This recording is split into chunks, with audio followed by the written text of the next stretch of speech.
Devocional bíblico Jesus is Life para hoy. Bienvenidos, capítulo 81 del libro de Salmos. La advertencia de Dios. Escúchame, pueblo mío, en tanto te doy severas advertencias.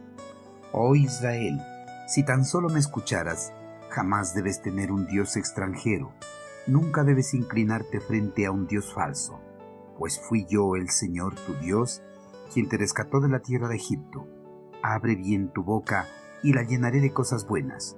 Pero no, mi pueblo no quiso escuchar, Israel no quiso que estuviera cerca. Así que dejé que siguiera sus tercos deseos y que viviera según sus propias ideas. Seguir los malos caminos es el deseo del corazón humano. Nadie voluntariamente está dispuesto a escuchar las advertencias que el eterno Creador da a la humanidad en su palabra. Dios no da estas advertencias porque sea autoritario o déspota, ni tampoco porque no quiera que la humanidad viva feliz. Dios da estas advertencias porque quiere lo mejor para sus criaturas. Él sabe lo que es mejor para cada ser humano. El hombre no quiere seguir las advertencias que Dios da, pero cuando les va mal, se preguntan por qué les va mal, o simplemente echan la culpa de todos sus males a Él, tratando así de escaparse de su responsabilidad al no haber seguido las advertencias que les fueron dadas. Los pocos fieles judíos que habían escapado de la destrucción de la ciudad de Jerusalén extendieron su clamor una y otra vez al eterno Creador, para que nuevamente derramara su poder y les ayudara a levantar la ciudad al estado antes de los ataques de los ejércitos enemigos. El pueblo judío no hubiese estado en esta situación catastrófica si hubieran prestado atención a las advertencias que el eterno Creador les había dado en el pasado. Dios, después de haber liberado a Israel de la esclavitud, les dio mandamientos para que los aplicaran a su vida.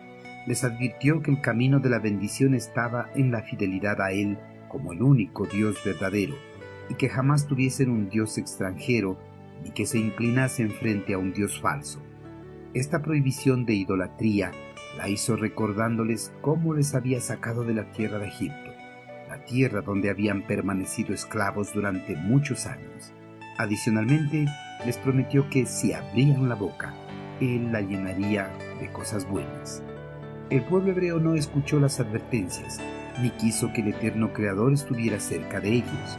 Israel voluntariamente eligió la maldición en vez de la bendición. Desobedecieron los mandatos, se pervirtieron en semejanza a los pueblos que les rodeaban y se dieron a la idolatría, a la adoración de dioses paganos que Dios había prohibido. El pueblo hebreo, por su insensatez, en vez de la victoria, recibió la derrota.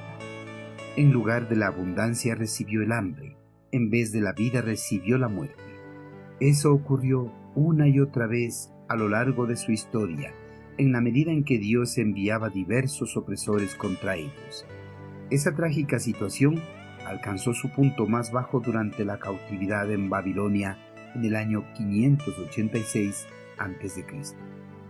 Ante la constante negativa de escuchar las advertencias por parte de Israel, el eterno Creador dejó que siguiera sus tercos deseos y que viviera según sus propias ideas.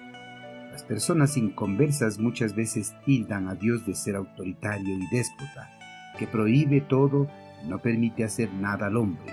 La realidad es que cada hombre está en libertad de hacer su voluntad, de escuchar o no las advertencias que Dios da. Si el hombre no está dispuesto a escuchar a Dios, entonces tampoco tiene derecho a reclamar sus bendiciones. Queridos hermanos, Dios, después de mostrarles el camino de bendiciones y el camino de las maldiciones, permitió a Israel que voluntariamente elija el camino por el cual quería transitar. Israel, por la dureza de su corazón, eligió caminar separado de Dios, caminar por el camino de la desobediencia y las maldiciones.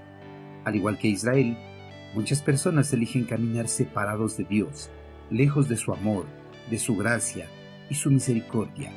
Eligen caminar lejos de la vida eterna. Hermanos, al igual que a Israel, Dios nos advierte del peligro de caminar en el camino de la desobediencia, lejos de su voluntad, pero también nos da la libertad para que nosotros escojamos el camino por donde transitar. Antes de escoger el camino, pensemos muy bien, No elijamos el camino que nos lleve a la perdición. Elijamos el camino que nos lleve a las bendiciones de Dios. Elijamos transitar por el camino de la obediencia a las advertencias que nos da nuestro amado Señor.